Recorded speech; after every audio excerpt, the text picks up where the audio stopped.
Caitlin definitely hadn't expected me to smile when she told me she wanted a divorce. In fact, I was sure of it. She had likely rehearsed the moment over and over, maybe even in front of a mirror, fine-tuning that perfect balance of firmness mixed with just the right amount of victimhood. The way she positioned herself across from me at the kitchen table, hands neatly folded as if she were delivering a solemn eulogy rather than breaking off a marriage, made her intentions crystal clear. She even let out a dramatic sigh, as though she were about to do something unbearably difficult.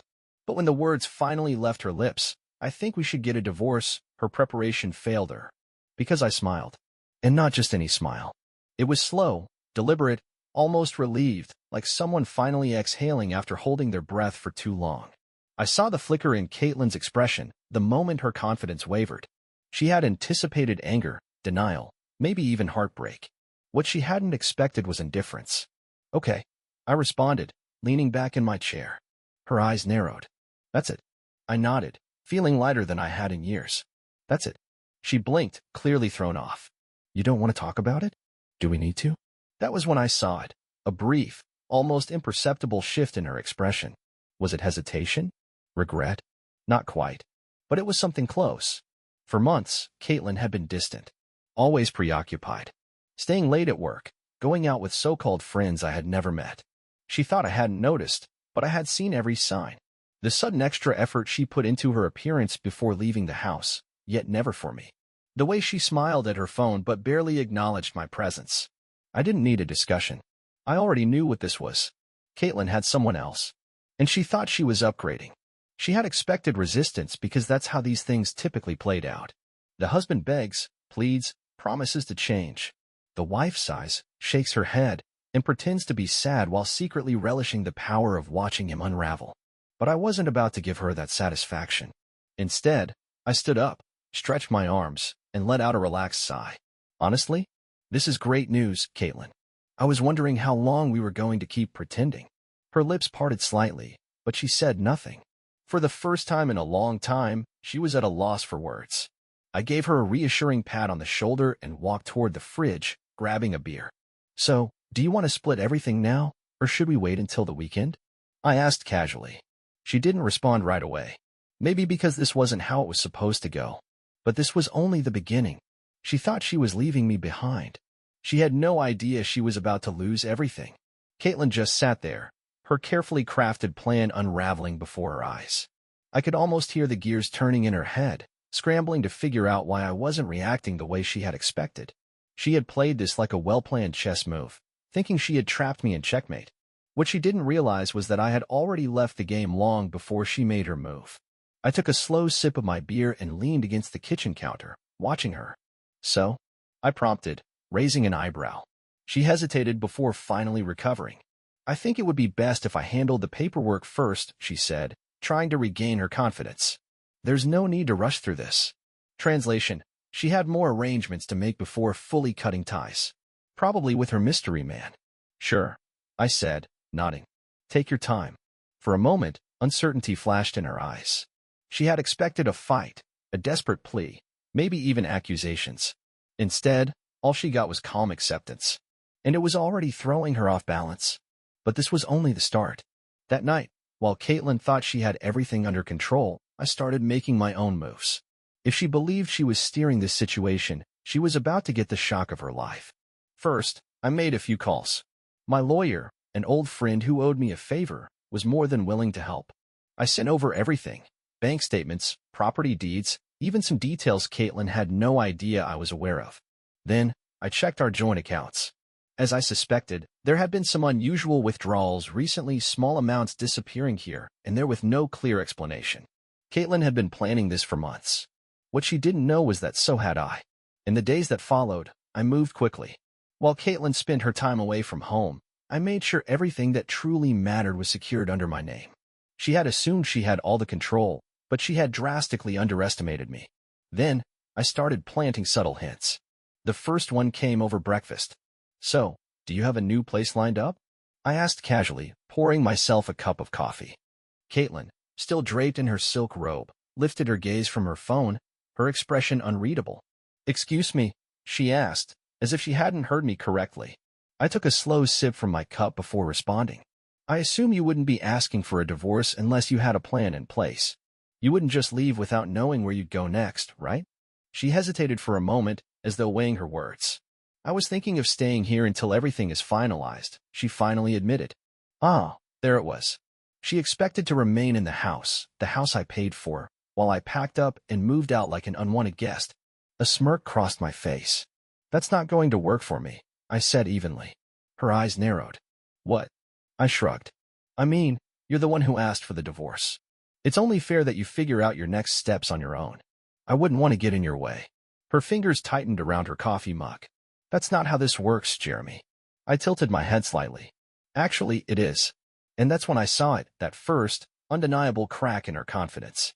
For the first time, she seemed to realize that maybe, just maybe, she had miscalculated. But I wasn't done yet. The day after Caitlin had so casually dropped her little divorce announcement, I began to notice something. She was getting nervous. Not the type of nervousness that stems from regret, but the kind that creeps in when someone realizes they don't have as much control over a situation as they thought. She still carried herself with that same air of cool detachment, acting as if she held the upper hand. But I saw the signs. The slight hesitation in her voice. The way she checked her phone more frequently than usual. How she avoided making eye contact when I spoke. She had assumed that I'd be the one panicking, scrambling to figure out what to do next. But instead, I kept moving forward, smiling, enjoying life, as if she had just done me the biggest favor. And that shift was starting to get to her. The real turning point came a few days later. I got home earlier than usual, wanting to get a few things in order. She wasn't expecting me, and the way her face froze when I stepped inside made that abundantly clear. She was seated on the couch, phone in hand, deep in conversation. The second she saw me, she went silent. Hey, I greeted casually, tossing my keys onto the table. She forced a smile. Hey, you're home early. Yeah, I replied, stretching slightly. Figured I'd take the afternoon to start packing up some of my stuff. My eyes flickered to her phone. Who were you talking to? Her fingers tightened around the device. Just a friend. I nodded. Nice. Must be a pretty close friend if you stopped talking the moment I walked in. She stiffened slightly. It's nothing, Jeremy. I let it go for now. But I wasn't finished. That night, after Caitlin had fallen asleep, I made my move. Months ago, she had changed the password on her phone, around the same time the secrecy had started creeping into our marriage. But what she hadn't changed was her laptop. Sitting at the kitchen table, I scrolled through her emails, messages, everything I could find. And there it was. Confirmation of what I had already suspected. She wasn't just leaving me. She was leaving me for someone else. His name was Jordan. And based on their messages, they had been involved for nearly a year. A full year. I should have been angry. I should have been heartbroken. But all I felt was amusement. Caitlin had convinced herself that she was in control, that she was carefully orchestrating her escape, thinking I was too oblivious to notice. But the truth? She was the one being played. Because Jordan wasn't just some guy. Jordan was broke. I scrolled through their messages, spotting all the little signs she had chosen to ignore, him asking her to help with bills, his car payments, even sending her links to investments he wanted to make, always with the expectation that she would fund them. Oh, Caitlin, you gave up a life of security for a man who was about to drain you dry. And that's when I knew exactly how to handle this. The next morning, I acted as if nothing had changed. I made breakfast, pancakes, bacon, coffee, the full spread. When Caitlin walked into the kitchen, she hesitated, clearly caught off guard. Wow, she murmured, eyeing the food. What's all this? I smiled. Just thought I'd do something nice. You know, before the divorce and all. She studied me carefully before taking a seat. Right. I poured myself a cup of coffee and leaned back. So, I've been thinking about what you said about the divorce. For the briefest moment, her eyes brightened. Oh. I nodded. I think you're right. We should get it over with quickly. No need to drag things out, right? She smiled, lifting her coffee to her lips. Exactly. I took a slow sip from my own cup. So, I'll have my lawyer fast-track everything. I'll sign over what's fair, and you can move on with your new life. Her smile faltered, just for a second. Oh, that's great. She hadn't expected that. Not any of it. But I wasn't finished yet. Caitlin believed she had everything planned out, that she was making a smart move, stepping into a more exciting future. She thought she was winning.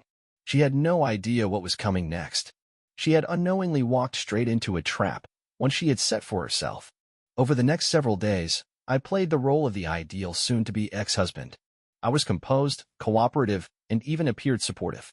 I assured her that I understood, that I wanted her happiness above all else, and that I simply wished to settle everything quickly so we could both move on with our lives.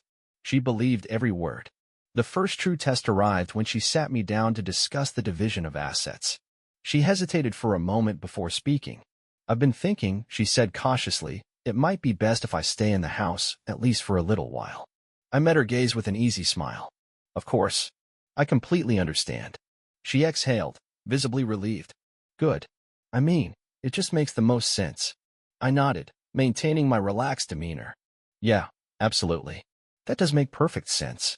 She released another small breath, convinced she had won this round. But then, I leaned in slightly, my smile unwavering. "Just one thing," I said, keeping my tone light. A small crease formed between her brows. "What?" I took a casual sip of my coffee, watching as uncertainty flickered across her face. "The house, Caitlin," I said, placing my cup down. "It's not in our name." Confusion settled in as she let out a small laugh. "What are you talking about?" I tilted my head slightly. "Remember when I refinanced last year? Well, it wasn't just for a better rate. I transferred the deed entirely into my name." I let the weight of my words sink in. "So technically, you're a guest here." The color drained from her face. "That's not possible." "Oh, but it is," I confirmed, my voice steady. "And once the divorce is finalized, you'll need to find somewhere else to live." The silence that followed was golden. I could see her mind racing, grasping for a way out, realizing that she had completely miscalculated. Eventually, she scoffed, shaking her head as if dismissing the entire conversation. "This is ridiculous. I'll still get half of everything in the divorce." I couldn't help but grin. "No, you won't." That was the moment I delivered the final blow. Reaching into my pocket, I pulled out a folded document and slid it across the table toward her. "Prenup, Caitlin." Her hands trembled slightly as she picked up the paper. "We signed this before we got married, remember?" I continued, keeping my voice casual. "And in it, we both agreed. What's mine stays mine. That includes the house, my savings, everything." Leaning back, I watched as the truth settled over her, her expression shifting from disbelief to something closer to dread. "And considering that you're the one who filed for divorce," I added, "the court isn't going to look too kindly on any claims you make." She looked up at me, her mouth slightly open, struggling to find words.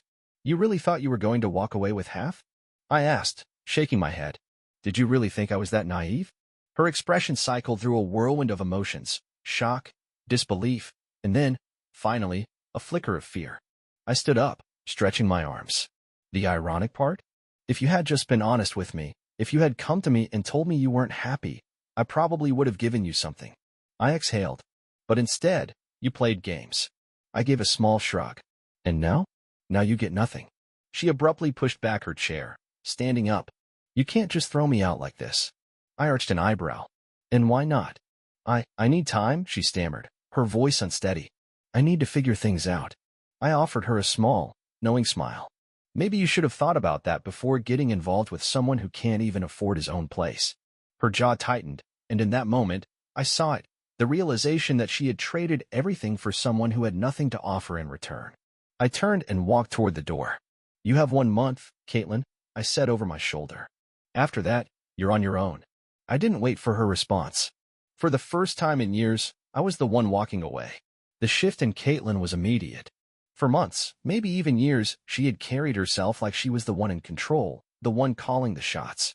But once she realized that she wasn't going to walk away from this marriage with half of my assets, that her clean break was nothing more than a fantasy, the cracks in her perfect facade began to show.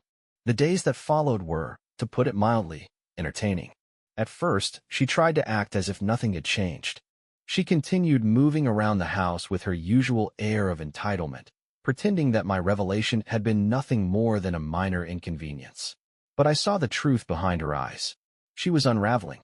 She had prepared herself for every possible reaction from me. Anger, desperation, even an attempt to win her back. But she had never anticipated this. She hadn't expected to be the one caught off guard, and it was tearing her apart. The first real crack appeared when she started picking fights over the smallest things. One evening, I had just finished preparing my dinner, steak, roasted vegetables, and a glass of red wine, when she stormed into the kitchen. "Oh, So now you cook for yourself? She snapped. I sliced into my steak, unfazed. Yeah, I was hungry. She crossed her arms. You never used to cook when we were together. I took a slow bite, chewed, and then shrugged. Maybe I just didn't feel like it back then. She let out a scoff. Wow. Real mature, Jeremy. I speared another piece of steak with my fork. You're the one getting worked up over a meal, Caitlin. Her hands clenched into fists. You're really enjoying this, aren't you? Caitlin's voice carried frustration as I set my fork down and wiped my mouth. Enjoying what?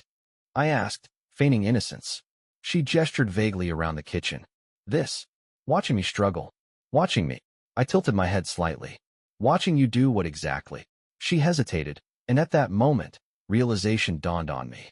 She was struggling. I had assumed she would have moved in with Jordan by now, her new guy, without hesitation. But her presence here, the way she was acting as if she still had authority in this house, told me something she hadn't admitted yet. Things weren't going as smoothly as she had planned.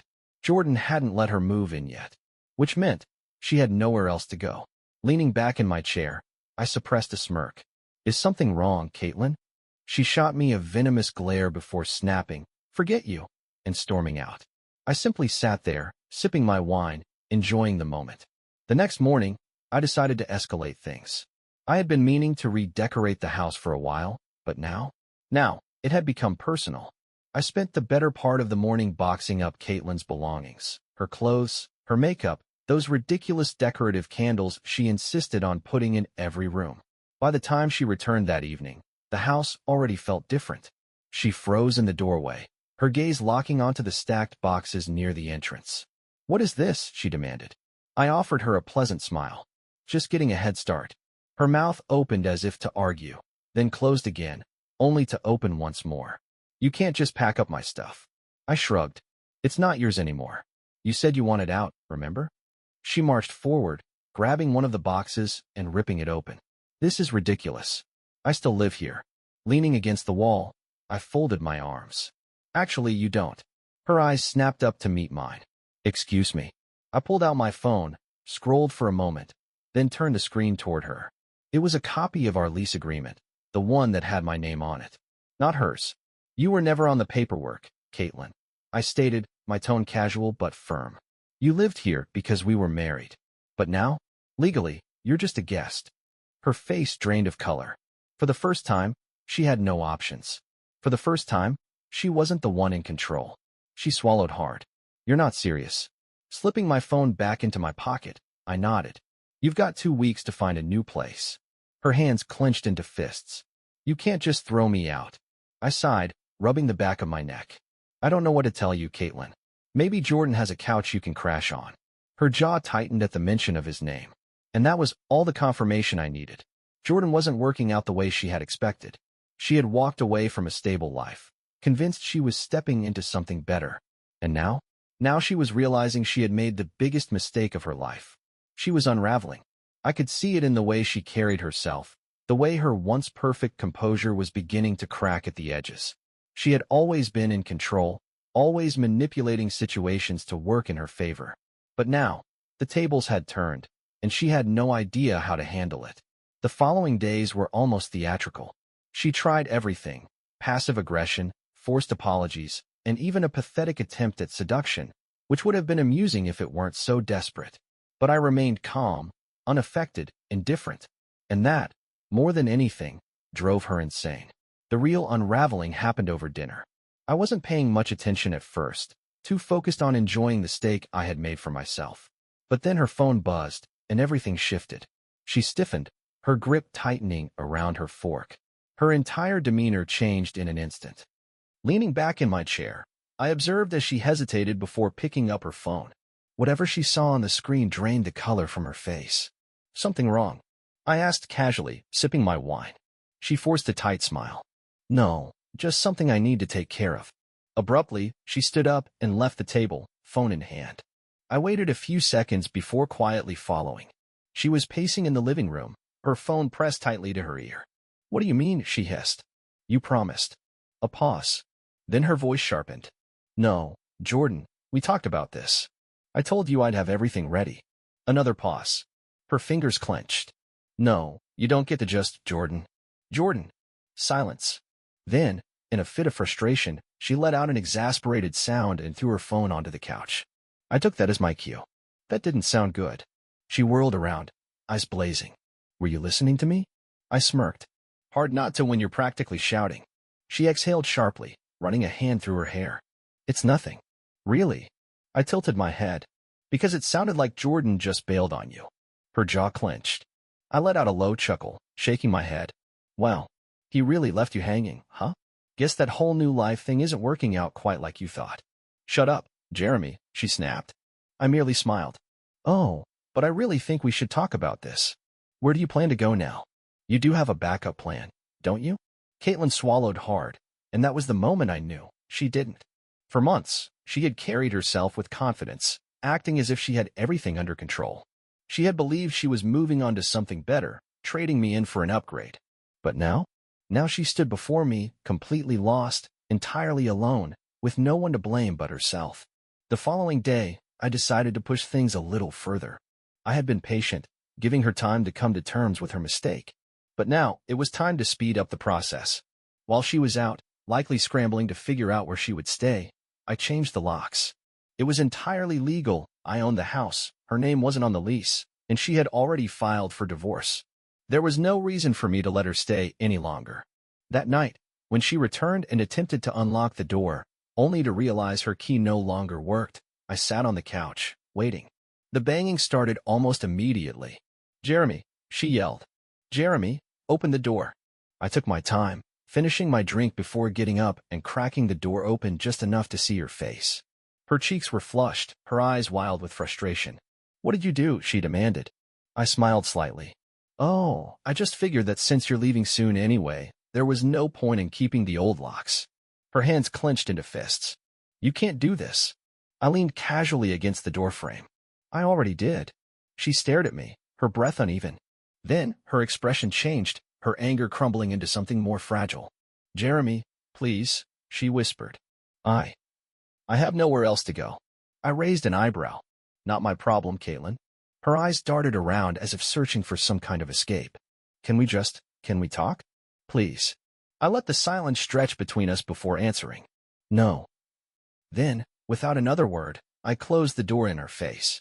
And in that moment, she finally understood. She had lost everything. I didn't bother checking the peephole. I didn't need to. I could hear her breathing through the door, shaky, panicked, like an animal trapped with no way out.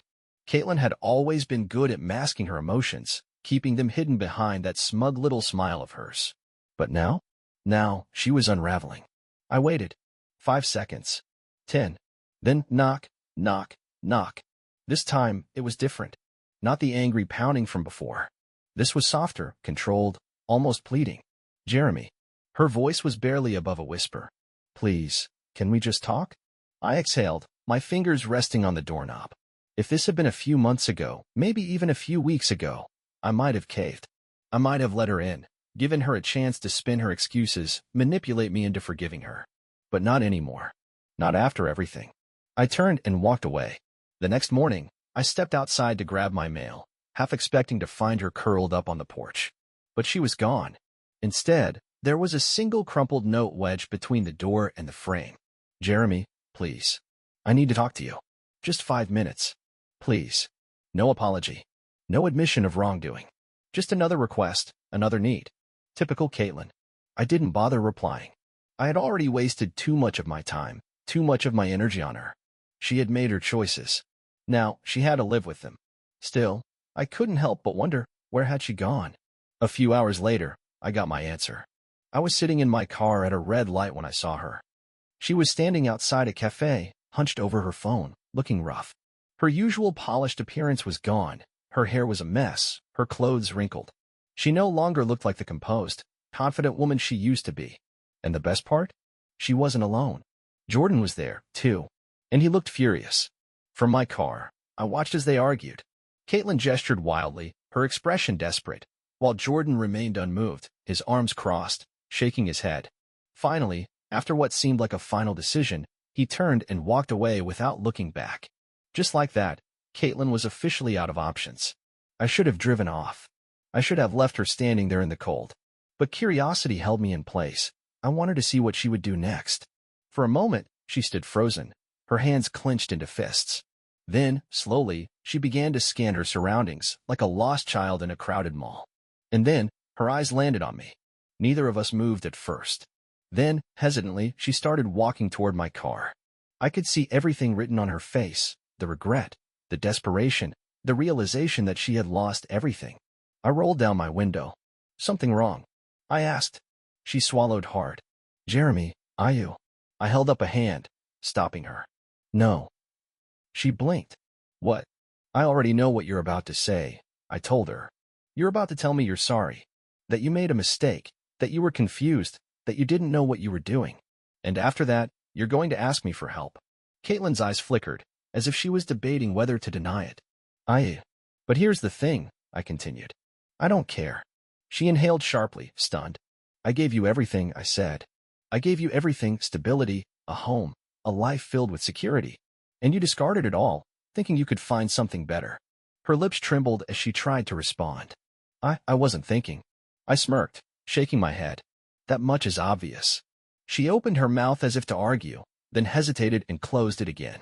For the first time in her life, she had no words, no clever retorts, no way to manipulate the situation to her advantage. Without another glance, I shifted the car into drive. Goodbye, Caitlin.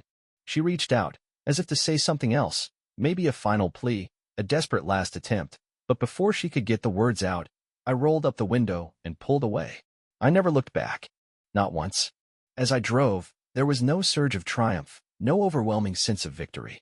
Instead, there was just peace, a deep, quiet stillness that settled within me.